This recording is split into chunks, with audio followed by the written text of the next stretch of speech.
factoring x squared plus bx plus c. Our objective is to factor quadratic trinomials of the form x squared plus bx plus c. Why learn this? Factoring polynomials will help you find the dimensions of rectangular shapes. So when factoring x squared plus bx plus c, you're going to find two factors of c that when you add them together is going to give you the value of b. So let's look at a quick example here. So we have x squared plus 9x plus 18. So your 9 is your b value, and your 18 is your c value. So you want two numbers that are going to multiply to give you 18, but when you add them are going to give you 9. So, well, we have 1 and 18, those are factors of 18, but when we add them together we get 19, not 9. Well, 2 and 9 make 18, so 2 times 9 is 18, but 2 plus 9 is 11.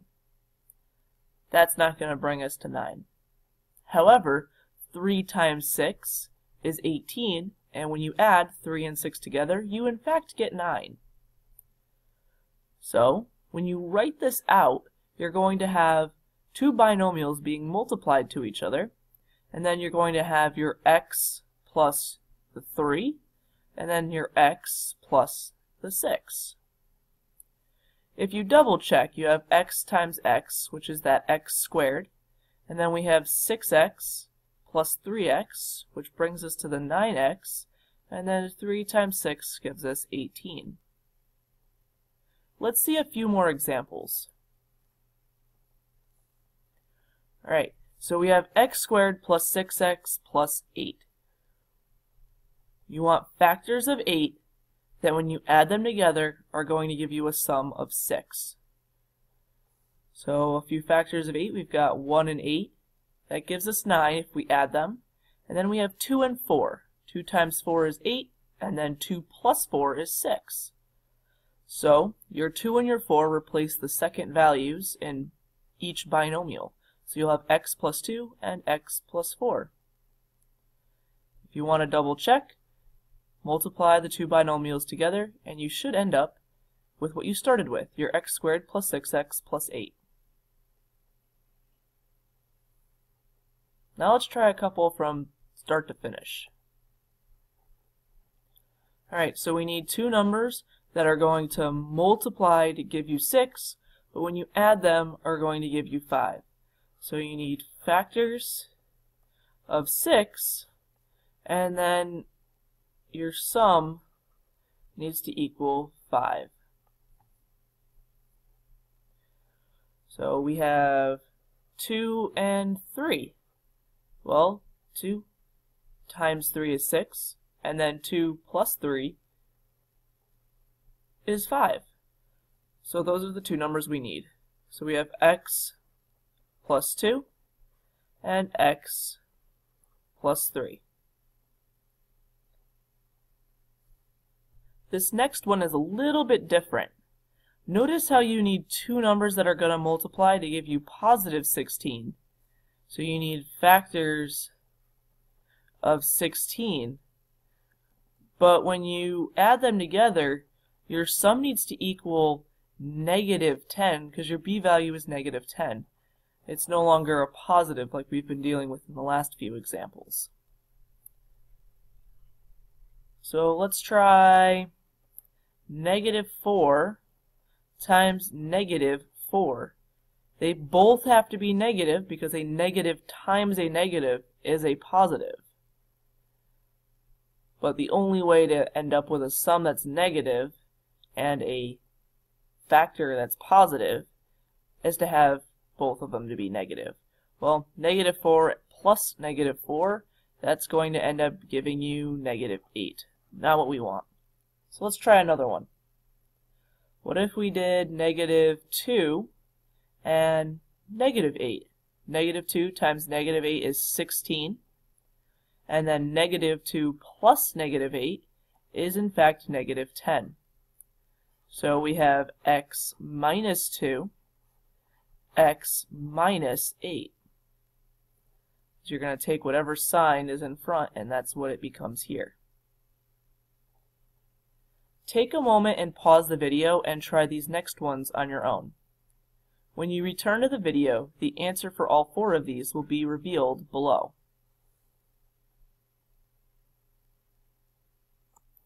And there you have it.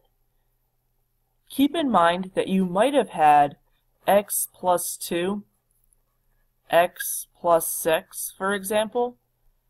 They are both equivalent. They're both the same value. So either answer will suffice. Same with here. If you had x minus 2 times x minus 3, that would work as well. It doesn't matter which order they go in as long as the x minus 3 is together and the x minus 2 is together, and both binomials are being multiplied to each other. So now, when c is negative, its factors have opposite signs. Think of it this way. A positive times a negative is a negative. So they have to be opposite for c to be a negative.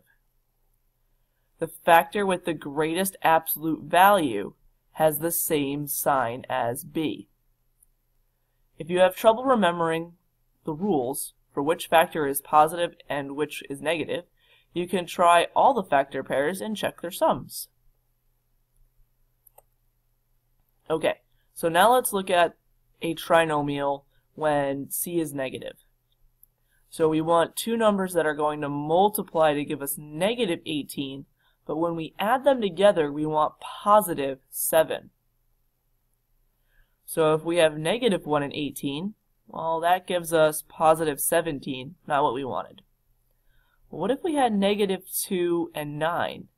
That's going to give us negative 18, but that's going to give us a positive 7. So the 2 numbers we're looking for are negative 2 and 9, so x minus 2, x plus 9. So let's try b. We want 2 numbers that are going to multiply to give us negative 24, but when we add them together are going to give us negative 5. Well, we have 8 and 3 will make 24, so we have to make one of them negative, so we have a negative 24, and we want them to add up to negative 5. So if we know we need an 8 and we know we need a 3, we just have to look at which one's going to be negative. Well, since the negative 5 is your b value, that means 8 is going to have to be negative and 3 is going to have to be positive. Because negative 8 and positive 3 will make negative 5. Let's try another one. So we want 2 numbers that are going to multiply to give us negative 15, but when we add them together, we're going to get positive 2. So we know we're going to have our x's here. So we need 2 factors of negative 15. And when we take their difference, we want 2.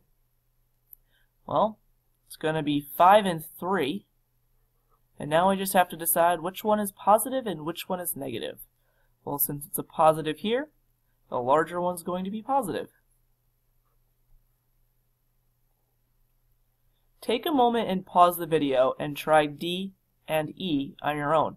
When you return to the video, the answer for both will be revealed below. And there you have it.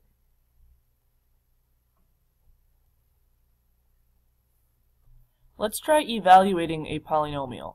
So we have let's factor n squared plus 11n plus 24 first.